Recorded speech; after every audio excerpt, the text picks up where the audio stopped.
Hello friends, students, शिक्षक साथियों, DElEd एवं बीएड शिक्षकों, आप सभी का अपने यूट्यूब चैनल शिक्षक भर्ती एकेडमी में स्वागत करता हूं। तो अगर आप भी यूपीटेट, सीटेट और प्राथमिक शिक्षक भर्ती लिखित परीक्षा की तैयारी कर रहे हैं तो आप मेरे चैनल शिक्षक भर्ती एकेडमी से जुड़ सकते हैं। और अगर यह वीडियो आप फेसबुक पर देख रहे हैं तो मेरे फेसबुक पेज शिक्षक भर्ती एकेडमी को फॉलो कर सकते हैं और वीडियो को शेयर कर सकते हैं।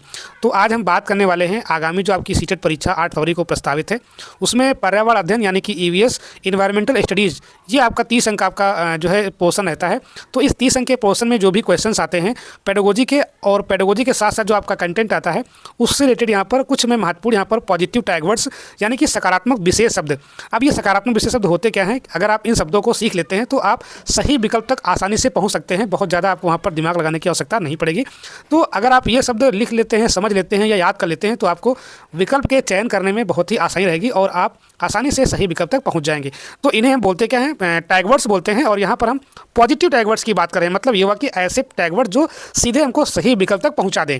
ठीक है, चाहे इनको आप कीवर्ड बोलें चाहे आप टैग वर्ड बोलें।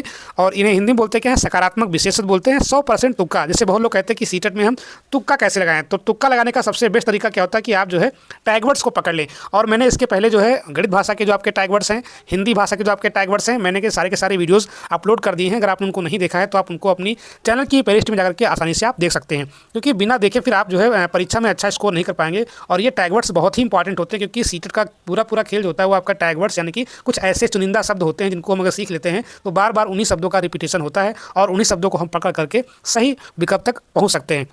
तो मैंने कहा कि अगर आपको तुक्का लगाना है और 100% आपको तुक्का सही लगाना है तो फिर आप जो है इन टैग वर्ड्स के साथ जाएंगे तो आपको आसान रहेगा। और मैंने कहा कि ये ऐसे शब्द होते हैं जो सीधे हमको क्या करते हैं? सही विकल्प तक ले जाते हैं। मतलब ये कि अगर इनको हम सीख लेते हैं तो हम सही विकल्प का चयन आसानी से कर लेते हैं। तो हम ज़्यादा चर्चा न करते हुए हम सीधे यहाँ पर जो है टैग वर्ड्स की हम बात करेंगे और आपको मैं यहाँ पर एक टैग वर्ड बिल्कुल क्लियर करके बताने का प्रयास करूँगा, जिससे कि आपकी समझ भी साथ साथ डेवलप हो जाए। केवल हम रट करके न जाएँ, क्योंकि जब भी आपका क्वेश्चन पेपर आता है तो वहाँ पर आपका रटा फिर आपका रखा रहेगा। आप अपनी समझ के अनुसार जो आपने समझा है उसी के अनुसार आप पेपर करते हैं। तो सबसे पहला यहाँ पर आपका टैग वर्ड है परियोजना। देखिए, हम सब्जेक्ट कौन सी पढ़ रहे हैं? ईवीएस की पढ़ रहे हैं। तो ईवीएस में क्या होता है कि जो भी आपकी पर्यावरणीय समस्याएं होती हैं उन पर्यावरणीय समस्याओं के लिए क्या होता है कि हमारे पास जो है एक ऐसा तरीका है परियोजना यानी कि प्रोजेक्ट। हम किसी भी, जैसे अगर हम जल संकट की बात कर लेते हैं तो हम जल संकट पर अगर इस समस्या का हम एनालिसिस करना चाहें, इसके बारे में जानना चाहें, इसके बारे में डाटा इकट्ठा करना चाहें तो हम सीधे कहाँ जाते हैं? बनाते हैं परियोजना, मतलब प्रोजेक्ट जो है बनाते हैं और उसके आधार पर जो है हम इस समस्या का समाधान करते हैं।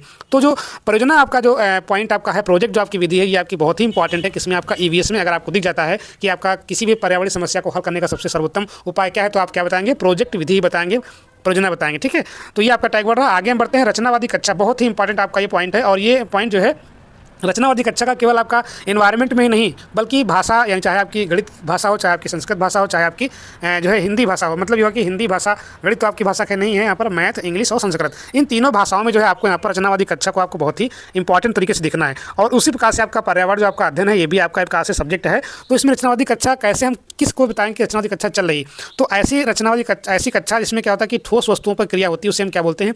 रचनावादी कक्षा बोल देते हैं। और रचनावादी कक्षा में क्या होता है कि प्रत्येक बच्चे के अनुभव को हम सम्मान देते हैं। अगर बच्चा कुछ कहना चाहता है, उसकी जिज्ञासा है, उस विषय वस्तु पर अपनी राय रखना चाहता है तो उसको हम सम्मान देते हैं। ठीक है, और तीसरा इसमें अवधारणाओं के बीच नई कड़ियाँ जोड़ना। मतलब अगर हम किसी अवधारणा को पढ़ा रहे हैं तो उन अवधारणाओं के बीच हम नई कड़ियों को जोड़ते रहें। तो अगर ऐसे लक्षण आपको मिलते हैं पर्यावरण शिक्षा में, पर्यावरण अध्ययन के विषय में, तो उसे हम बोलते हैं कि वो कक्षा कैसी आपकी है? रचनावादी कक्षा है। बहुत इंपॉर्टेंट आपके पॉइंट्स हैं, ये आपको परीक्षा में देखने को मिलेंगे कि निम्न में से कौन सी कक्षा रचनावादी है या निम्न में से कौन से जो है लक्षण रचनावादी कक्षा के हैं। तो लक्षण क्या है, विशेषताएँ क्या हैं, आपको हर हाल में रचनावादी कक्षा के आने चाहिए। ठीक है, आगे हम बढ़ते हैं अगले यहाँ पर आपका टैग वर्ड पर। अगला टैग वर्ड भी आपका बहुत ही इंपॉर्टेंट है। ये आपका कई बार आपका परीक्षा में पूछा चुका है, पोर्टफोलियो। देखिए, पोर्टफोलियो कभी कभी आपका इंग्लिश में मिल सकता है, यहाँ पर आपका पोर्टफोलियो लिखा हुआ, तो आप घबराएंगे नहीं। ठीक है, यहाँ पर होता क्या है? पोर्टफोलियो क्या होता है कि छात्र के काम का संग्रह जो समय के साथ छात्र की सामान्य प्रगति, विकास, कौशल, मतलब ये होता है कि एक प्रकार से बच्चे के बारे में ब्रीफ इन्फॉर्मेशन होती है कि उसकी प्रगति क्या है, शैक्षणिक प्रगति क्या है या अन्य क्रियाकलापों में क्या प्रगति है, उसने कौन कौन से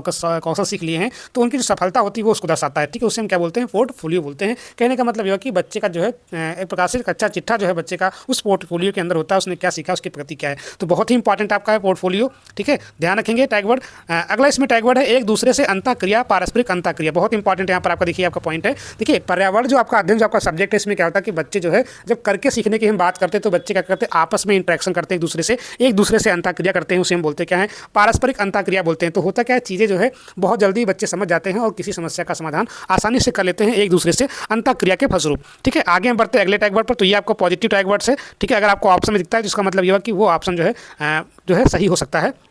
आगे हम बढ़ते हैं। समूह में सीखना कक्षा में सामाजिक अंतःक्रिया को बेहतर बनाता है। ठीक है, जैसे होता क्या है कि कभी कभी हम जब हमारे पास कोई समस्या आती है तो हम बच्चों को जो है समूह में बांट देते हैं। तो आपसे जब प्रश्न पूछेगा कि समूह बनाया गया है और समूह के आधार पर हम अगर आपसे क्वेश्चन पूछे कि इसमें क्या बेहतर हो सकता है, समूह से क्या क्या हो सकता है, समूह कैसे प्रभावशाली होता है, तो आप वहाँ पर समूह में जो सीखना होता है वो कक्षा में सामाजिक अंतःक्रिया को बेहतर करना होता है। मतलब ये हुआ कि अगर हम समूह बांट करके बच्चों को सिखा रहे हैं तो वो क्या करता है कि सामाजिक अंतःक्रिया जो होनी चाहिए उसको बेहतर करता है। ठीक है, और कभी कभी क्या होता है कि हम ऐसी समस्याएं देते हैं बच्चों से कि उनसे कहते हैं कि आप जाइए अपने घर पर जो है इस बारे में चर्चा करना। तो वो भी क्या एक सामाजिक अंतःक्रिया है। जब बच्चे परिवार के सदस्यों से जो है अपने सोसाइटी के लोगों से जब अंतःक्रिया करते हैं तो कुछ ना कुछ जो है सीखते हैं, चीज़ें इकट्ठा करते हैं, डाटा इकट्ठा करते हैं। तो ये क्या है आपका, ये आपका पॉजिटिव टैग वर्ड है, ध्यान रखेंगे। दूसरा और है समूह की बात ही करते हैं। समूह में सीखना क्या होता है, सहपाठी द्वारा सीखने को प्रोत्साहित करता है। कहने का मतलब यह कि अगर हम सीखने की बात करें, किसी में समूह में सीखने की बात कर रहे हैं तो वहाँ पर क्या होता है कि जो है ये एक प्रोत्साहन भी होता है। अगर कोई मान लो दूसरा बच्चा समूह में सीखने का प्रयास कर रहा है तो साथ मिल करके दूसरा बच्चा भी जो है सीखने को उसको प्रोत्साहन मिलता है। तो ये भी आपका पॉजिटिव टैग वर्ड है कि अगर हम समूह में सीख रहे हैं तो जो सहपाठी होते हैं उनको जो है वो प्रोत्साहित करता है सीखने में। बहुत इंपॉर्टेंट आपके पॉइंट्स हैं। आगे हम बढ़ते हैं यहाँ पर आपका, अगर हम बात करें यहाँ पर अमूर्त के स्थान पर। ठीक है, मैंने बताया कि अगर आप चाहे गणित की पेडागोजी पढ़े तो वहाँ पर भी क्या होता है कि हम अमूर्त के स्थान पर जो चीज़ें बच्चों के सामने हैं मूर्त रूप से हैं उनके बारे में जो यहाँ पर हम ज़्यादा फोकस करते हैं। तो अमूर्त के स्थान पर अपने अनुभवों, मतलब यह कि जो बालक के स्वयं के अनुभव हैं, पहलुओं से अनुभवों के पहलू से जुड़े अवलोकन, मेन बात है यहाँ पर अवलोकन। मतलब यह कि जो अनुभव हैं, जो पहले से उनके जो पहलू हैं उनके जो है अवलोकन, मतलब उनको देख करके एवं उदाहरण की सहायता से समझ का विकास करना। मतलब यह कि जो एग्जाम्पल्स होंगे उनको देखेंगे, उदाहरण के माध्यम से जो है बच्चे अपनी स्वयं की समझ डेवलप करेंगे। जो पहले से उनके पूर्व अनुभव है, जो उनका पूर्व ज्ञान है, उसके आधार पर जो रियल लाइफ एक्सपीरियंसेस हैं उनको भी जो है बच्चा जोड़ने का प्रयास करता है। तो अमूर्त हम जो है वहाँ पर चीज़ें, अमूर्त के स्थान पर हम जो है जो मूर्त चीज़ें हैं वो लेकर के आएंगे जो बच्चा सीख रहा है। अमूर्त हम ज़्यादा जो है फोकस नहीं करेंगे, 1 से 5 तक की हम बात करें, मतलब जो चीज़ें बच्चों को दिख रही हैं, जो बच्चों ने अपना अनुभव किया है वही उसी की हम बात करेंगे। ठीक है, और ये बहुत इंपॉर्टेंट आपका पॉइंट है। मूर्त के स्थान पर जो है मूर्त चीज़ों को हम लेकर के आए, उनकी रियल एक्सपीरियंस लेकर के आए। अगर आपको ऑप्शन में दिखता है तो मान के चलिए कि आपका वो 100% आपका जो है बिल्कुल सही ऑप्शन होगा। आगे हम बढ़ते हैं, यहाँ पर आपका दिया गया कि उपाख्यानात्मक अभिलेख क्या होता है। ठीक है, थोड़ा इसको हम समझने का प्रयास करते हैं। देखिए इसमें होता है कि अगर हम कोई एक्टिविटी करवा रहे हैं, ठीक है, मतलब बच्चों के साथ कोई एक्टिविटी कर रहे हैं तो हम एक्टिविटी के दौरान कुछ हम जो है घटनाएं देखते हैं, बच्चों का व्यवहार देखते हैं और उसको जो है हम यहाँ पर लिखित जानकारी, मतलब यह कि हम उसको रिटन फॉर्म में जो है बच्चे के बारे में हम पूरा लिख लेते हैं। ठीक है, तो मैं लिखा किसी घटना व्यवहार का विस्तृत वर्णन यहाँ पर होता है। ठीक है, घटना की लिखित जानकारी करते हैं और किसी गतिविधि के दौरान महत्वपूर्ण घटनाओं का अवलोकन। ठीक है, महत्वपूर्ण घटनाएं हम देखते हैं, उसका अवलोकन करते हैं और उस पर हम क्या करते हैं, वर्णनात्मक टिप्पणी करते हैं। मतलब ब्रीफ में जो है उसके बारे में हम जानकारी इकट्ठा करते हैं। इसे हम क्या बोलते हैं, उपाख्यानात्मक अभिलेख बोलते हैं। बहुत इंपॉर्टेंट है। ठीक है, ये आपका परीक्षा में अक्सर देखिए आपको ऑप्शन मिल जाएगा। ठीक है, उपाख्यानात्मक अभिलेख। आगे हम बढ़ते हैं, यहाँ पर आपका दिया गया कि पर्यावरण अध्ययन का जो पाठचर्या है यहाँ पर आपका वो थीम बेस पे है। मतलब यह कि अगर आप देखेंगे जैसे कक्षा 3 की आपकी यहाँ पर आप देखें ईवीएस की किताब देखें, 4 की आप देखें, ठीक है, 5 की देखें, तो जो ईवीएस की बुक्स हैं उसमें क्या हुआ कि पूरे जो किताब है उसको कई इकाई बांटा गया। ठीक है, इकाई हो गई। ठीक है, और इकाई क्या होता है कि पूरी इकाई क्या होती है, किसी न किसी थीम पर होती है, थीम। ठीक है, और थीम में क्या होता है, उप थीम भी होती है। ठीक है, थीम के अंदर उप थीम होती है, तो थीम्स में बांटा गया है और प्रत्येक थीम क्या है कि आपका अंतर संबंधित है। तो बहुत ही इंपॉर्टेंट आपका है। अगर आपसे पूछे कि पर्यावरण अध्ययन की पुस्तक की खास बात क्या है, तो पर्यावरण अध्ययन की जो पुस्तक होती है उसकी खास बात ये होती है कि प्रत्येक जो है किताब जो है, चाहे कक्षा 3 की हो, चाहे कक्षा 4 की हो, चाहे 5 की हो, इन सभी में क्या हुआ कि प्रत्येक पाठ किताब को इकाइयों में बांटा गया है और हर इकाई की आपकी अलग थीम है और प्रत्येक थीम के आपस में जो है इंटरकनेक्टेड है, आपस में जुड़ी हुई हैं, अंतर संबंधित है। ठीक है, तो ये भी आपका इंपॉर्टेंट है अगर आपसे पूछता है पर्यावरण अध्ययन की पुस्तक के बारे में, ठीक है, या उसके पाठचर्या के बारे में, बहुत आपका इंपॉर्टेंट आपका है। ठीक है, आगे हम बढ़ते हैं, यहाँ पर आपका दिया गया, अगला दिया गया है ईवीएस क्या है आपका, समग्र समझ का विकास। ईवीएस जो होती है, जो आपका इन्वायरमेंटल साइंस है, ये क्या करती है, समग्र समझ का विकास करती है। देखिए अच्छा, हम कक्षा 3 से 5 अगर हम बात करें 3 से 5, तो हम 3 से 5 में यहाँ पर हम ईवीएस ही क्यों ला रहे हैं। ठीक है, साइंस वाला पोर्शन भी हम ईवीएस में डाल दे रहे हैं जो है। ठीक है, थोड़ा बहुत सामाजिक विज्ञान का भी जो है पोर्शन में डाल रहे हैं ईवीएस में। तो हमने अलग अलग सब्जेक्ट क्यों नहीं की, क्योंकि क्या होता है कि जब बच्चा 1 से 5 की हम बात करें प्राइमरी स्तर की, तो वहाँ पर क्या होता है कि बच्चा जो है सभी चीज़ों को देखता है, समग्रता में देखता है। ठीक है, उसको वो अलग अलग हम क्लासीफाई करके उसको हम नहीं पढ़ाते हैं, हम उसको जो है एक समग्रता में बताते हैं। तो क्या होता है, ईवीएस जो होता है ये समग्र समझ का विकास करता है। इंपॉर्टेंट है बहुत ही। देखिए अलग अलग अगर आप जैसे कक्षा 6 के बाद क्या होता है कि सामाजिक विज्ञान आपकी अलग हो गई, विज्ञान आपकी अलग हो गई, लेकिन 1 से 5 तक क्या होता है कि हम सारे टर्म्स को हम ईवीएस में ही पढ़ाते हैं, क्योंकि बच्चा क्या होता है वो समग्रता सीखता है। ठीक है, आगे हम बढ़ते हैं, अगले यहाँ पर आपका दे दिया गया है ईवीएस जो है ये विषयों से मुद्दों को आकर्षित करता है। मतलब यह कि जो ईवीएस है वो क्या होता है कि विषयों से जो मुद्दे होते हैं, जैसे विज्ञान विषय कुछ मुद्दे हो गए, जैसे अगर हम देखें यहाँ पर विज्ञान विषय में क्या होता है कि जलों के प्रकार हो गया आपके यहाँ पर, ठीक है, पानी की गुणवत्ता हो गई, ठीक है, जल चक्र आपका हो गया इस प्रकार से जो है, या फिर हम देखें यहाँ पर आपका ऐसे प्रमुख प्रकार के रोग होते हैं विज्ञान में, एनीमिया हो गया आपका जो है, ठीक है, इस प्रकार से मलेरिया हो गया। तो सामाजिक विज्ञान में क्या होता है कि यहाँ पर जो है पहले जो है मनुष्य के घर कैसे होते थे, अब मनुष्य के घर कैसे होते हैं रहने वाले, ठीक है। तो ये क्या सामाजिक विषय है।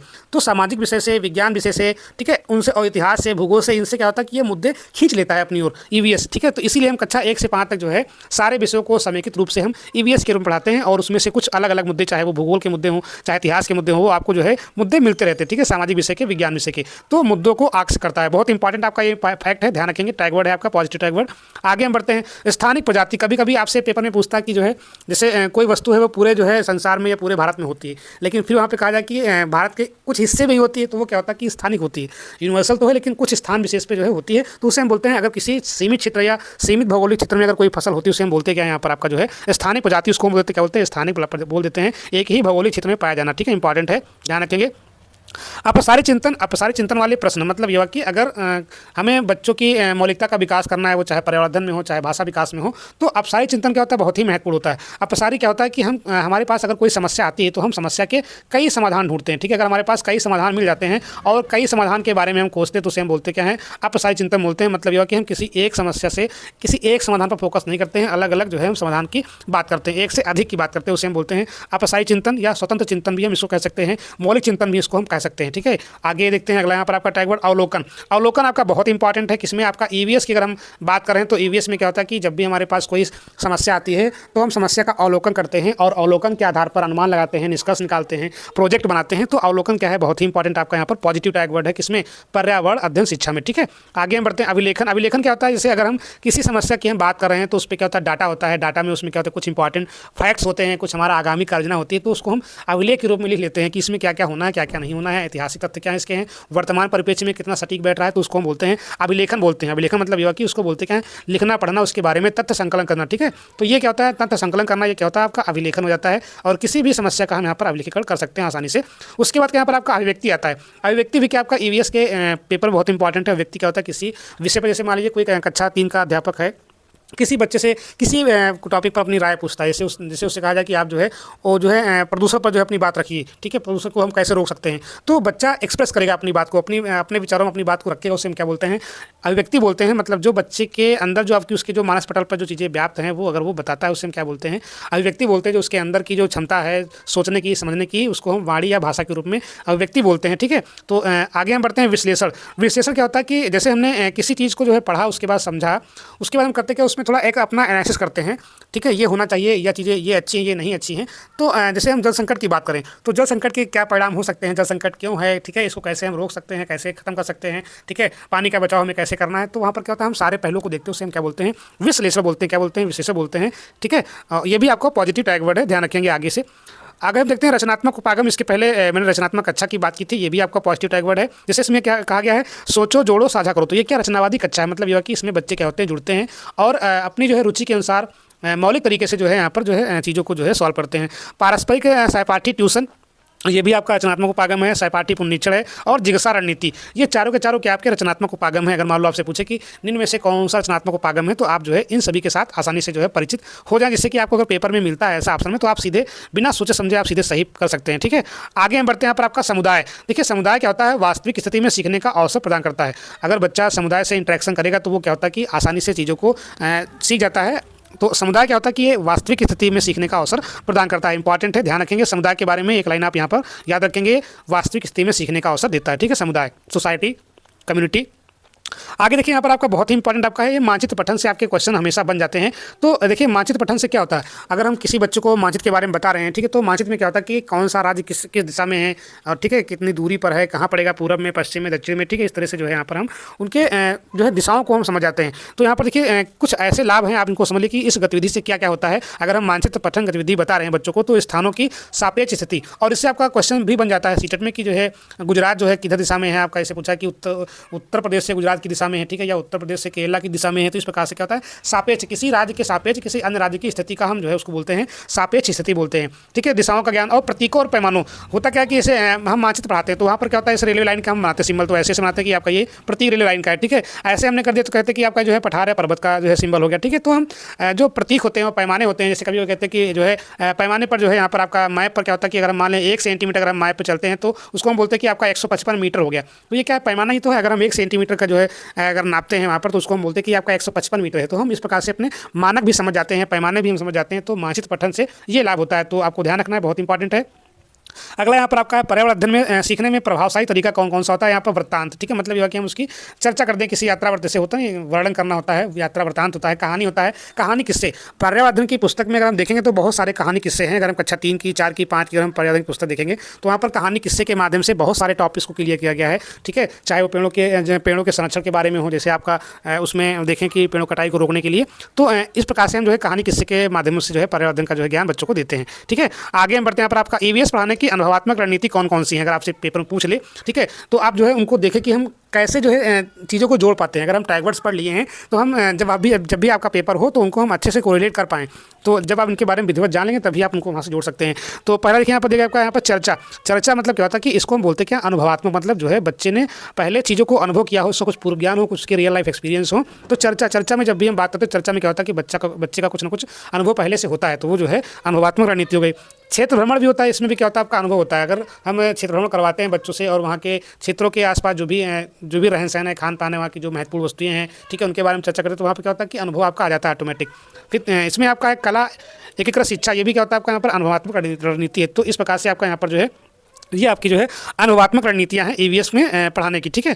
आगे देखिए अनुमान करना, अगर अनुमान कोई बच्चा लगा रहा है, ठीक है, अनुमान जैसे मान लीजिए अगर आप कोई पाठ पढ़ा रहे हैं, बीजों का अंकुरण मान पढ़ा रहे हैं, ठीक है, बीजों का अंकुरण, तो उसमें आप जो है पाठ पढ़ाने से पहले आप बच्चों से कह सकते हैं कि जो है आसपास अगर खेत होंगे विद्यालय के तो वहाँ पर जाएंगे और जो है कोई अगर जैसे खेत में नई बुआई हुई है तो वहाँ पर आप उनसे कह सकते हैं कि आप देखिए बीज जो है कितने बोए गए थे, कितने निकले हैं, या आप अपने विद्यालय में करवा सकते हैं कितने बीज आप बोए हैं। पहले आप बुआई करिए, उसके बाद देखिए कितने बीज निकले हैं, कितने बीज नहीं निकले हैं, क्या काट रहा है, ठीक है। तो पहले ही आप जो है बच्चों से अनुमान लगवा सकते हैं। तो जब अनुमान लगाते हैं तो बच्चे कुछ ना कुछ अपना निष्कर्ष निकाल करके आपको बताते हैं कि सर इतने जो है पेड़ लगाए थे, 20 में से 15 जो है हो गए। तो अनुमान जो है एक प्रकार से क्या सीखने में जो है सहायक होता है, और कभी भी बच्चा अगर अनुमान से गलत बताता है तो कभी भी उसको हम टोकते नहीं। तो अनुमान लगाना क्या है, ये भी आपका पॉजिटिव टैग वर्ड है। दूसरा है निरीक्षण करना। निरीक्षण करना क्या, वही अनुमान अगर हम लगा रहे हैं तो क्या कर रहे हैं, निरीक्षण कर रहे हैं, मतलब देख रहे हैं उसको हम कि क्या गतिविधियाँ हुई, आखिर ये बीज आपके जो है बीज क्यों नहीं निकले इतने, जो है क्या तापमान में कमी रही है, क्या नमी में कमी रही है, ठीक है, इस प्रकार से क्या धूप की कमी रही है। तो हम जो है सभी कारणों को जानने का प्रयास करते हैं, कैसे, निरीक्षण के माध्यम से। तो वहाँ पर हम निरीक्षण करते हैं, तो ये भी आपका पॉजिटिव टैग वर्ड है। आगे यहाँ पर रिकॉर्ड रखना। अभी हमने कहा कि रिकॉर्ड रखने की बात क्या, जैसे हमने बताया कि जैसे आपने 20 बीज बोए थे उसमें से 10 ही हो गए हैं, तो आप रिकॉर्ड रख रहे हैं कि यहाँ पर जो है 20 में से हम जो है यहाँ पर 10 जो है निकले हैं, बाकी नहीं निकले, तो उनके कारणों का हम पता लगाएंगे, ठीक है। तो रिकॉर्ड रखना, रिकॉर्ड करना, अब डाटा हम इकट्ठा कर रहे हैं ना, तो रिकॉर्ड भी कर रहे हैं, रिकॉर्ड रख भी रहे हैं, तो ये भी क्या है, पर्यावरण अध्ययन बहुत आपका इंपॉर्टेंट है, क्योंकि पर्यावरणीय घटनाएं क्या होती है, बिना रिकॉर्ड के, बिना रिकॉर्ड रखने के, बिना रिकॉर्ड करने के, बिना अवलोकन के, बिना निष्कर्ष के, बिना निरीक्षण के आप जो है वहाँ पर चीज़ों को स्पष्ट नहीं कर पाएंगे। तो रिकॉर्ड रखना भी आपका बहुत ही इंपॉर्टेंट है।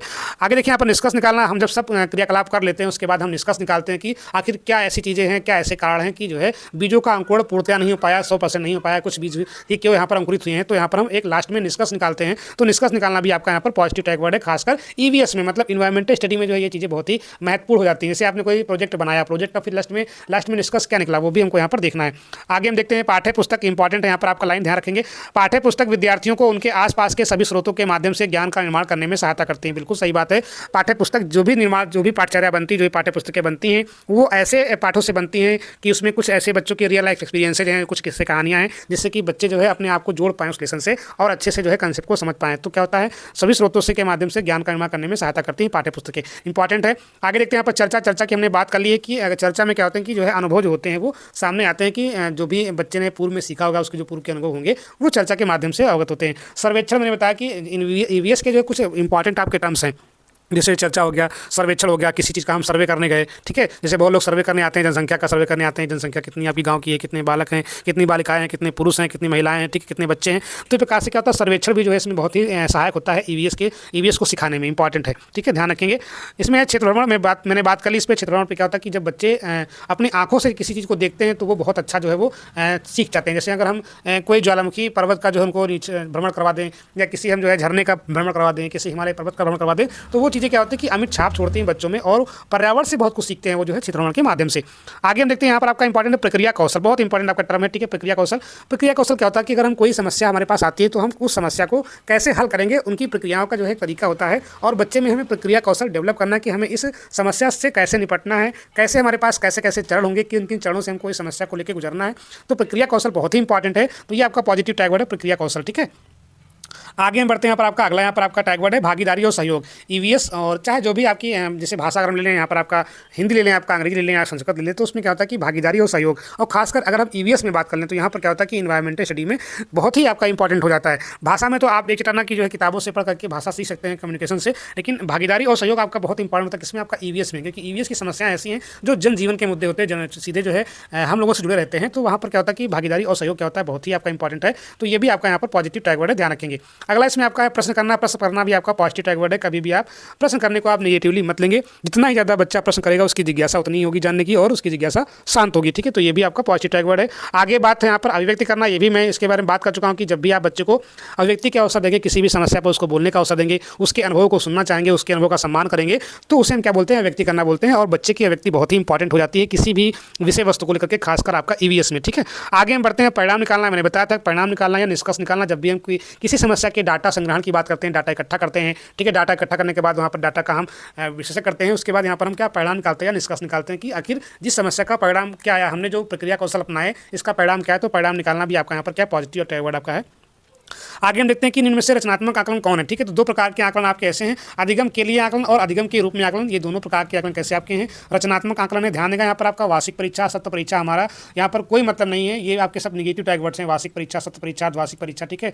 हम मूल्यांकन और तुलना लेबलिंग नहीं करेंगे, ठीक है। मतलब कि हम ये कहते हैं कि आप ग्रेड ए में ग्रेड बी में हो, लेबलिंग नहीं करेंगे, कभी किसी तुलना नहीं करेंगे, ठीक है, श्रेणीकरण नहीं करेंगे। तो ये हमें ध्यान देना, वो निगेटिव टैग वर्ड्स हैं। लेकिन आकलन हम करेंगे, ठीक है। मूल्यांकन और आकलन बहुत अंतर है। आकलन क्या होता है कि हमेशा जो है सतत प्रक्रिया चलती है, ठीक है, उसको हम बोलते हैं क्या, सीसीई बोलते हैं, चल रहा है, ठीक है, CC continuous and comprehensive evaluation, सतत एवं व्यापक मूल्यांकन। तो ये आपका टर्म बहुत ही इसमें चल रहा है, इसको हम ध्यान रखेंगे। तो रचनात्मक आकलन आपके दो प्रकार के यहाँ पर, अधिगम के लिए आकलन और अधिगम के रूप में आकलन, ठीक है। आगे हम देखते हैं यहाँ पर आपका दिया खोजपूर्ण प्रश्न। खोजपूर्ण प्रश्न क्या होता है कि जब भी हम यहाँ पर पर्यावरण अध्ययन की बात करते हैं तो यहाँ पर हमेशा ऐसे प्रश्न होते हैं, क्या होते हैं, खोजपूर्ण जो है होते हैं, मतलब चीज़ों को खोजने वाले, इनके बारे में पता लगाने वाले, ठीक है। तो हम जब जितना खोजपूर्ण प्रश्न करेंगे बच्चों से, उतना ही उनमें सीखने की झलक, उनमें सीखने की जिज्ञासा डेवलप होगी, इंपॉर्टेंट है। आगे देखते हैं यहाँ पर आपका 40 नंबर, कक्षा 1 से 5 तक ईवीएस पढ़ाने का उद्देश्य, इंपॉर्टेंट है, पूछ सकता है क्या उद्देश्य है, अधिगम को स्कूल के बाहर के जीवन से जोड़ने में मदद करना। बिल्कुल सही बात है, जो हम सिखा रहे हैं उसको स्कूल के बाहर भी हम जोड़ पाएँ। पर्यावरण अध्ययन हमारा मेन जो है विषय है कि जो स्कूली शिक्षा हम बच्चों को दे रहे हैं, उस स्कूली शिक्षा को हम बच्चों के पर्यावरण से, बच्चों के परिवेश से जोड़ पाएँ, तभी हमारा यहाँ पर सफल आपका अधिगम होगा, किसमें, पर्यावरण अध्ययन में। इंपॉर्टेंट आपका टैग वर्ड है बहुत ही। आगे हम देखते हैं यहाँ पर आपका सामाजिक पहलुओं को पर्यावरणीय कारकों के साथ एकीकृत करना। मतलब यह कि जो भी सामाजिक पहलू हैं, जो सामाजिक समस्याएं हैं, उनको हम पर्यावरणीय कारकों के साथ जो है जोड़ करके देखें। मतलब जो भी समाज में समस्याएं व्याप्त हो, चाहे वो जल की समस्या हो, चाहे वो हवा की समस्या हो, ठीक है, चाहे वो जो है रहन सहन की समस्या हो, आवागमन की समस्या हो, जो भी समस्याएं हैं उसको हम पर्यावरण के साथ या पर्यावरणीय कारकों के साथ जोड़ करके ही देखेंगे। और उनको हम कैसे पढ़ेंगे, एकीकृत फॉर्म पढ़ेंगे, ठीक है, अलग अलग नहीं पढ़ेंगे। आगे देखिए यहाँ पर ईवीएस में जो करके सीखना होता है, अगर हम बात करें जैसे हर विषय में क्या होता है, करके सीखना होता है, तो अगर हम ईवीएस में करके सीखने की बात करते हैं तो वहाँ पर क्या होता है, भूमिका निभाना तथा परियोजना कार्य में सम्मिलित करना, ठीक है। अगर हम बच्चों को करके सीखने में ला रहे हैं तो बच्चों की भूमिका हम उसमें वहाँ पर जो है मतलब जो है लेकर के आए कि बच्चों की उस समस्या में क्या भूमिका रही है। अगर बच्चों को हम भूमिका में लेकर के नहीं आएंगे, उनको हम प्रोजेक्ट कार्य में संलग्न नहीं करेंगे, तो हमारा ईवीएस में करके सीखने का सिद्धांत चौपट हो जाएगा। तो जब करके सीखने के सिद्धांत की बात आएगी तो वहाँ पर प्रोजेक्ट वर्क हो गया, उनकी भूमिका, बच्चों की भूमिका लेना, ये क्या होता है आपका करके सीखने के सिद्धांत में आपका आता है, ठीक है। आगे हम बढ़ते हैं, ईवीएस पाठचर्या का स्वरूप और उद्देश्य। मतलब यह कि अगर हम स्वरूप और उद्देश्य की बात कर लें तो इसका उद्देश्य क्या होता है कि बच्चों को वास्तविक जीवन घटनाओं से अवगत कराना। मतलब यह कि जो स्वरूप और उद्देश्य है किसका, ईवीएस की पाठचर्या का, वो क्या है, बच्चों को वास्तविक जीवन घटनाओं, मतलब जो घटनाएं बच्चों के जीवन से जुड़ी हैं, जो उनके रियल लाइफ एक्सपीरियंसेस हैं, उससे हम जो करके अवगत कराएं, वही हमारा उद्देश्य होना चाहिए। दूसरा यहाँ पर आपका सुझावात्मक, मतलब यह कि जो है जब भी हमारा अधिगम की प्रक्रिया हो इसमें जो है किसमें, पर्यावरण अध्ययन में, तो हमेशा जब भी हम बच्चों को बताएं वो सुझावात्मक ही रहे, ठीक है, ना कि दंडात्मक। तो हमें सुझावात्मक पर ज़्यादा फोकस करना है, बच्चों को सुझाव दें कि आपको ये करना है, ये नहीं करना है।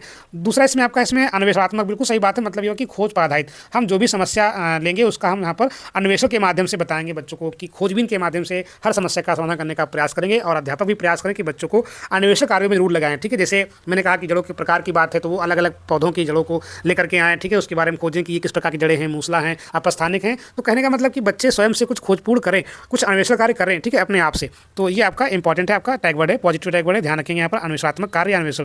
फिर है 46 नंबर यहाँ पर आपका छात्रों को स्वतंत्र रूप से कार्य करने के लिए प्रोत्साहित करने के लिए, ठीक है। मतलब यह कि यहाँ पर पर्यावरण अध्ययन में छात्रों को स्वतंत्र रूप से कार्य करने के लिए यहाँ पर हमको प्रोत्साहित करना है। हमेशा बच्चों को जो है ये रहे कि मतलब निर्देश तो आप देंगे ही देंगे, ठीक है, लेकिन वहाँ पर क्या होता है कभी कभी आप बच्चों को स्वतंत्र छोड़ दीजिए। जैसे अगर हम पूछे कि यहाँ पर जैसे बच्चों से कहें कि प्रदूषण के मुख्य कारण क्या है, तो बच्चा कुछ सोचेगा कि क्या क्या कारण है, उसके आसपास कहीं देखा होगा, ठीक है। तो बच्चे जब स्वतंत्र रूप से किसी विषय वस्तु पर सोचेंगे, ठीक है, तो उनके अंदर जो है परिकल्पना निर्माण, प्रोजेक्ट व निर्माण जो है ज़्यादा डेवलप होगा, मौलिक चिंतन डेवलप होगा, ठीक है। तो ये इंपॉर्टेंट आपका टर्म है। आगे जो आप देखिए यहाँ पर देख रहे हैं जो ये आपका दिया गया है स्वतंत्र वाला, ठीक है, स्वयं माता पिता मोहल्ला शहर देश, ठीक है। मतलब यह कि जो पर्यावरण अध्ययन का जो आपका जो एक स्टेप है कि बालक जो है कहाँ कहाँ से अधिगम कर सकता है। तो पहली बात तो बालक जो है स्वयं से सीखता है, ठीक है, स्वयं की बात हो गई। उसके बाद बालक जो है अपने माता पिता से इंटरेक्शन करता है, मतलब माता पिता से अंतःक्रिया होती है तो माता पिता सीखता है। ये एक स्टेप है, मतलब फ्लो है, सीधे आप स्वयं से यहाँ पर देश में नहीं चले जाएंगे, ठीक है। पहले आप स्वयं अधिगम करते हैं, स्वयं सीखते हैं, फिर माता पिता से अंतःक्रिया के बाद सीखते हैं। उसके बाद फिर मोहल्ला जो आपका होता है, पास पड़ोस जो आपका होता है वहाँ सीखते हैं। मोहल्ले के बाद आप शहर जाते हैं, शहर के बाद आप देश, ठीक है। तो ये क्या होता है कि पर्यावरण अध्ययन का आपका जो है क्षेत्र है, किस प्रकार से आपका डिवाइड है, उसका सीक्वेंशियल फॉर्म क्या है, वो इस प्रकार से आपका स्वयं माता पिता मोहल्ला शहर और देश। आगे हम देखते हैं यहाँ पर आपका मानचित्र कौशल स्थान के सापेक्ष। मैंने बताया भी अगर आप मानचित्र की बात कर रहे हैं, कभी भी आपका पेपर में ऐसे आया कि मानचित्र के माध्यम से हम बच्चों में क्या क्या डेवलप करते हैं, तो मैंने बताया था कि सापेक्ष स्थिति मतलब किसी राज्य के सापेक्ष दूसरे राज्य की स्थिति क्या है, उत्तर में है, पूर्व में है, और ऐसा क्वेश्चन आपके सीटेट में पूछ भी लिया जाता है, ठीक है। तो सापेक्ष स्थिति की हम यहाँ पर समझ डेवलप कर लेते हैं किससे, मानचित्र के माध्यम से। दूसरा यहाँ पर आपका कठिनाई का पता लगाना, जिसको हम बोलते हैं जैसे आप रेमिडियल टीचिंग करते हैं, कैसे रेमिडियल करते हैं, ठीक है, मतलब उपचारात्मक करते हैं। तो उपचारात्मक में क्या होता है कि हम बच्चों की कठिनाई को हम समझने का प्रयास करते हैं, कठिनाई को जानने का प्रयास करते हैं कि बच्चे को अमुक चीज़ों के अधिगम में क्या समस्या आ रही है, उसकी कठिनाई का हम पता लगाते हैं। आगे हम देखते हैं पर आपका ईवीएस की एकीकृत प्रकृति सहायक है। मतलब यह कि ईवीएस की जो नेचर, ईवीएस का जो नेचर कैसा आपका इंटीग्रेटेड है, मतलब कई विषयों को जो है साथ में समेटे हुए है। तो होता क्या कि हम पाठ्यचर्या के भार को हम कम कर रहे हैं। जैसे अगर हम कक्षा 1 से 5 तक की हम बात करें तो खासकर 3 से 5 तक अगर अलग अलग विषय हम जैसे विज्ञान को अलग पढ़ाएं, सामाजिक विज्ञान को अलग पढ़ाएं, पर्यावरण को अलग पढ़ाएं, तो होता क्या है कि ज़्यादा विषय वस्तु हो जाएगी और हमारे बच्चे इस स्तर के नहीं होते हैं कि अलग अलग विषय वस्तु को इस प्रकार से पढ़ें। वो समग्रता में पढ़ने के लिए जो है उत्सुक रहते हैं, मतलब हर चीज़ को समग्रता में देखते हैं। तो इसलिए यहाँ पर जो है ईवीएस में क्या होता है कि सारे विषय आप में मिले हुए होते हैं। मतलब यह कि ये आपका कोर्स कैसा होता है, आपका इंटीग्रेटेड है, मतलब एकीकृत है। और इसीलिए आपका यहाँ पर वर्ड आपका है एकीकृत। कहने का मतलब यह कि अलग अलग विषय को जो है सबको यहाँ पर समेटा गया है, एक साथ ईवीएस में ही रखा गया है, ठीक है। तो उससे क्या होता है कि पाठ्यचर्या का भार भी कम रहता है और शिक्षार्थी जो है आसानी से जो है चीज़ों को समझ जाते हैं।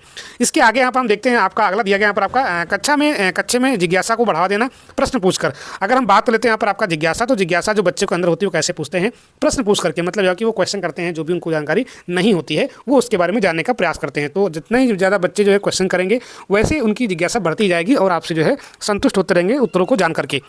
तो जिज्ञासा बच्चों की हमको शांत करने का प्रयास करना है और कैसे बच्चे प्रश्न पूछेंगे उनका हमें उत्तर देकर के। दूसरा यहाँ पर आप देखिए, यहाँ पर दिया गया कि नज़दीक के स्थान का क्षेत्र भ्रमण। देखिए क्षेत्र भ्रमण क्या होता है, बहुत ही आपका इंपॉर्टेंट आपका हो जाता है ईवीएस के अध्ययन में। जैसे अगर आप कहीं भी शिक्षण कार्य कर रहे हैं और अगर आप शिक्षण कार्य के साथ साथ ईवीएस का शिक्षण कार्य कर रहे हैं और उसके अलावा जो यहाँ पर अगर क्षेत्र भ्रमण करवा रहे हैं, मतलब कोई आपका नज़दीक का स्थान है, चाहे आपका झील हो, चाहे आपका कोई तालाब हो, चाहे आपका कोई पुराने कुएँ हो, या कोई आपका पहाड़ हो, ठीक है, या कोई आपका जो है इस प्रकार का और कोई से विज्ञान नगरी आपका पड़ जाए कहीं आपका जो है, या कोई चिड़ियाघर हो, तो हम करते क्या है कि इस भ्रमण के माध्यम से बच्चों में हम स्थायी ज्ञान, और ये रुचिपूर्ण तरीका होता है, मतलब बच्चे इसमें ज़्यादा इंटरेस्ट लेते हैं, बच्चे बहुत आनंद लेते हैं इन चीज़ों में जो है। तो क्षेत्र भ्रमण क्या है, बहुत ही आपका इंपॉर्टेंट है पर्यावरण सिखाने में। तो बहुत ही इंपॉर्टेंट आपके ये टैग वर्ड्स रहे और लगभग आपके 50 के ऊपर आपके टैग वर्ड हो गए हैं। और मुझे उम्मीद है कि जितने भी आपके टैग वर्ड अगर आप इनको अच्छे समझ लेते हैं, इनको सीख लेते हैं, तो आपको जो भी विकल्प आपके आएंगे उन विकल्पों में सही विकल्प का चयन करने में आसानी होगी। जो खराब प्रकार के जो निगेटिव टैग वर्ड्स हैं वो मैं आगे लाने का प्रयास करूँगा कि इससे ऐसे वर्ड्स हम जो है देख लें कि जो हमको मिल जाएँ ऑप्शन में, तो उनको हम तुरंत निकाल दें। तो निगेटिव टैग वर्ड्स मैं आगे अगले वीडियो में लाने का प्रयास करूंगा, जिनको देख करके आप सीधे को क्रॉस कर सकते हैं, और क्रॉस करके यानी कि विलोपन तरीके से एक एक ऑप्शन आप काटते जाएंगे और काट करके आप सही ऑप्शन तक पहुंच जाएंगे। तो ये आप माने कि अगर आप ये टैग वर्ड्स पढ़ लेते हैं तो आप 100% सही तुक्का लगा करके आएंगे, कोई भी आपको दिक्कत नहीं होगी। तो ये आपके जो है पॉजिटिव टैग वर्ड्स रहे हैं। आगे नेगेटिव टैग वर्ड्स की हम चर्चा बाद में करेंगे और वो टैग वर्ड्स में बताऊंगा कि कैसे आपको जो है अप्लाई करना है। देखो टैग वर्ड्स तो हम पढ़ लेते हैं, लेकिन कैसे अप्लाई करना है वो भी आपको जानना चाहिए। पॉजिटिव टैग वर्ड्स क्या होते हैं, वो हमको जो है सही विकल्प तक ही पहुंचाते हैं। नेगेटिव टैग वर्ड्स काम कहाँ करते हैं कि वो अलग अलग प्रकार के विकल्पों को हटाते रहते हैं। अगर नेगेटिव टैग वर्ड मिल गया हमको तो उसको हम जो है काटते रहते हैं और हम सही टैग वर्ड पर पहुँच जाते हैं, सही विकल्प पर पहुँच जाते हैं। तो ये वीडियो रहा आपका पॉजिटिव टैग वर्ड्स का। और इसके अलावा मैं यहाँ पर जो भी आपके इंपॉर्टेंट फैक्ट्स हैं, मतलब ईवीएस के जो आपके आते हैं, चाहे वो मधुमक्खियों से आपका रिलेटेड हो, चाहे आपका हाथी से रिलेटेड हो, ठीक है, या आपका जैसे आपके प्रकार तमाम प्रकार के आपके जो विज्ञान के आपके यहाँ पर सेमिस धातु है, ठीक है, वो कई प्रकार के रोग है, एनीमिया हो गया, मलेरिया हो गया, ठीक है, इस प्रकार से जो भी आपके इंपॉर्टेंट आपके फैक्ट्स हैं, मैं वो फैक्ट्स आपको जो है इसके आगे वीडियो में देने का प्रयास करूँगा। तो वीडियो में जुड़ने के लिए बहुत बहुत धन्यवाद।